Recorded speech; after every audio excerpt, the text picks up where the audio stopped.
I don't claim to be a professional sculptor, but I knew exactly how to execute this weathered bronze finish.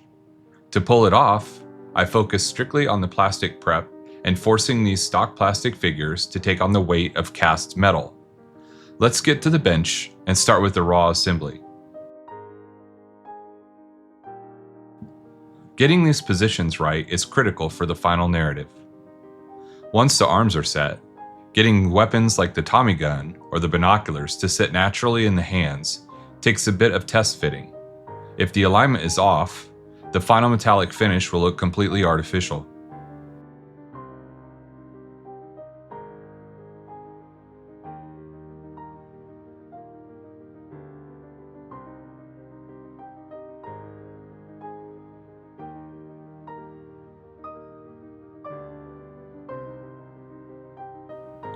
Now for the actual texturing using green stuff epoxy putty. This is a bit of a fiddly process.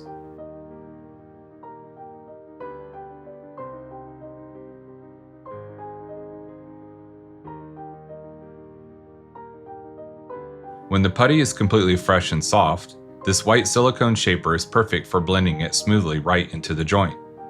But green stuff hardens as it cures.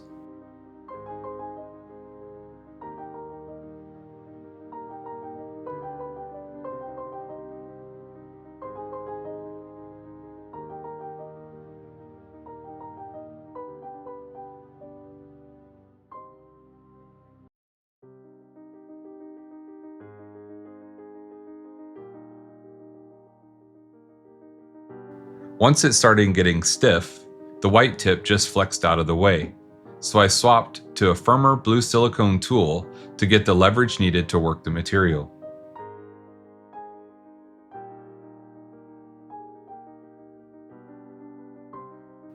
Finally, as it reached its hard cure phase, I used a sharp dental tool to literally carve the clothing folds and creases back into the putty so it matched the original fabric lines perfectly.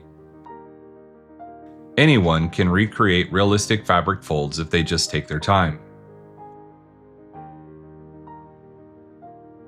Now with the modifications cured, it's time for the actual transformation. If you appreciate seeing this kind of step-by-step problem-solving approach to old kits, please consider subscribing to the channel. It really helps a small bench like mine grow. We're laying down a solid base coat of Pro Acryl Rich Gold mixed with a bit of acrylic thinner to a milk-like consistency. We're spraying this strictly from the top down over a solid black primer. By letting the black recesses carry the heavy shadow for us, the undersides stay dark, creating natural depth.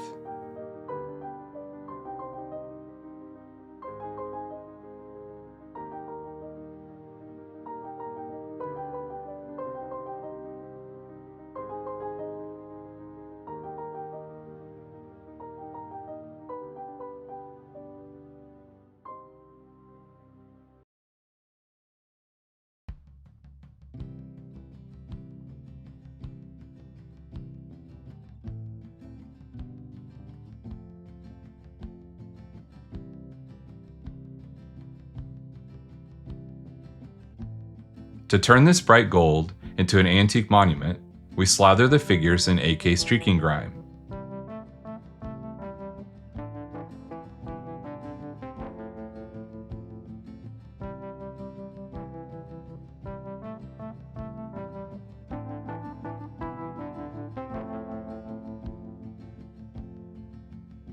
As this enamel wash sets, we map out the oxidation, leaving the dark green grime dense in those deep fabric folds we just carved. By slowing down and focusing on the small details, these basic figures completely transform the final look of the tank diorama. And honestly, for a kit this old, the detail on these plastic figures is absolutely incredible. They mold up so crisp that it actually felt a little guilty turning them into solid bronze instead of painting them as living soldiers. But a traditional paint job simply wouldn't match the story of this scene.